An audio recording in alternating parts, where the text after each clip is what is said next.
Alberto, y saludamos con muchísimo gusto a Francisco, nuestro historiador. Muy buen día. Francisco, ¿cómo estás? No nos cansamos Buenos de días. decir que quien no entiende y conoce su pasado, pues está condenado a repetirlo. Exacto. Y bueno, nuestro pasado es que fuimos conquistados por los españoles hace 500 años Sí. y somos resultado de De ello. aquella conquista. Así es. El mestizaje.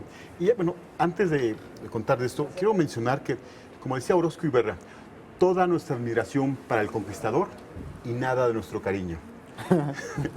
Esta frase, bueno, viene a resumir la personalidad tan difícil de ciertos conquistadores, entre ellos Pedro de Alvarado, que precisamente un día como hoy, 4 de marzo de 1522, fue enviado por Hernán Cortés a la Mixteca para apaciguar al señor de Tutepec o Tustepec, el cual se había levantado en armas contra el señor de Tehuantepec, el cual vino a México a pedirle auxilio a Hernán Cortés, porque ya el señor de Tehuantepec ya era vasallo del rey de España. Hernán Cortés manda a Pedro de Alvarado y Pedro de Alvarado los vence y establece una primera colonia en Tustepec. Wow. Pero a él lo mandan de dónde? Él venía desde España, pasó por Pedro Cuba, Alvarado, me parece. ahí vamos a ver, Hay algo Pedro, por ahí, Alvarado, ¿verdad? Pedro de Alvarado estaba en México. Sí. Ajá. Estaba en México. Entonces lo envían allá, combate, vence a los de Tustepec y establece una colonia. Se vuelven a levantar otra vez los de Tustepec y otra vez los vuelve a vencer y ya se apacigua toda la zona. Pero, Ajá. ¿quién es Pedro de Alvarado? Sí, háblanos de él, es el gran conquistador Pedro de Alvarado. Dicen que era una mente, un intelectual de primera, ¿es cierto? Pues yo creo que todo conquistador tenía en la mente los libros de caballerías, Sí. estas Sí, grandes exacto. conquistas. Entonces todos estos, como Hernán Cortés, Pedro de Alvarado, Juan Doñate, todos esos personajes tienen ese pensamiento de la época. Hay que mencionar que Pedro de Alvarado nace hacia el año de 1485. Está cambiando el mundo.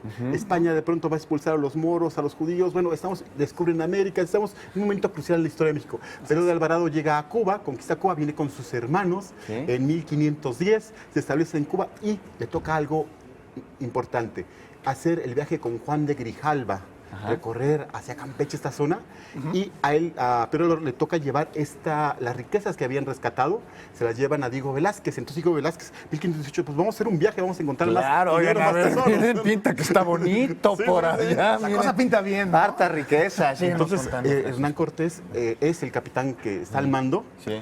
pero inmediatamente hacen sincronía Pedro de Alvarado y Hernán Cortés.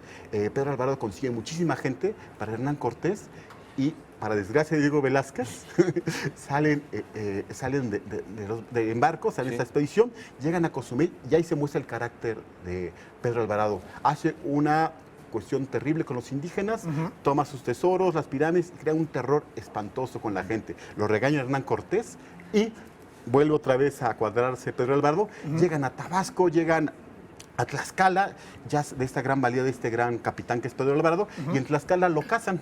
Se casa con la hija de Xicoténcal, con doña Luisa Xicoténcal, se casa y tiene varios hijos, que después estos hijos serán parte de la nobleza española. Bueno, están en Tlaxcala y planean la conquista de México. Llegan junto con los aztecas. Un 8 de noviembre de 1519 se encuentra Hernán Cortés, Pedro de Alvarado y sus capitanes con el gran Moctezuma, que Bernal lo describe como un hombre delgado, alto, de pocas barbas y de una gran limpieza y suntuosidad. Nadie se le acercaba, solamente sus sobrinos, y lo llevaban en andas cargándolo al emperador Moctezuma. Cortés le regala un collar de vidrio y, por supuesto, el gran Moctezuma, es más su benevolencia, le regala un collar de oro. A ver, un momento aquí. Existe que si nos van a dar espejitos por oro y que si nos van a dar Exacto. vidrios, pero los mexicas sabían perfectamente que era una baratija lo que están cambiando por el Sí. oro, pero eran diplomáticos, Eran ¿no? diplomáticos. Ahí está. Y no que se le nos permitía, además, cuenten abrazar. chinos. Sí. Quiere abrazar a Hernán Cortés, como Sí. si fuésemos nosotros, y dice, no se le puede abrazar al emperador.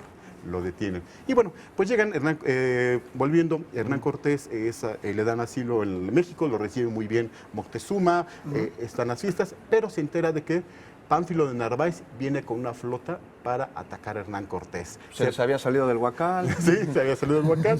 Y entonces Hernán Cortés le dice a Pedro, a ver, tú te quedas aquí en la Ciudad de México, yo me voy a combatir, le deja 150 hombres y se va a luchar. Y en ese momento, se queda en 1500, estamos hablando de 1520, en el mayo de 1520 se llevan a cabo celebraciones en la Ciudad de México, fiestas como era parte de nuestras tradiciones prehispánicas. Le piden permiso a Pedro de Alvarado, el cual había estado degustando y jugando con Moctezuma, haciendo algunos juegos, los cuales les ganaba el emperador, por cierto, y le piden permiso a Pedro Alvarado para hacer su fiesta, sus bailes. 600 personas de la nobleza indígena llevan a cabo sus danzas en la planta principal del Templo Mayor, o sea, en la explanada. Entonces le entra un poco la codicia a Pedro de Alvarado, ve que vienen suntuosamente vestidos con joyas, sus 150 soldados se rodean entre la gente y hacen la mayor masacre de la conquista. Le volvió a salir a Pedro de Alvarado entonces eso sanguinario, Exacto. la matanza del Templo del Mayor. Que de hecho se dice que de ahí es uno de los orígenes, por ejemplo, o es de los primeros genocidios Sí. de la historia, ¿no? Por Sí, decirlo de alguna Oye, manera. y bueno, y a partir de ese momento, Alonso García Bravo comienza a destruir los templos prehispánicos y encima suyo levanta grandes palacios Así es. españoles, Humberto. Así es.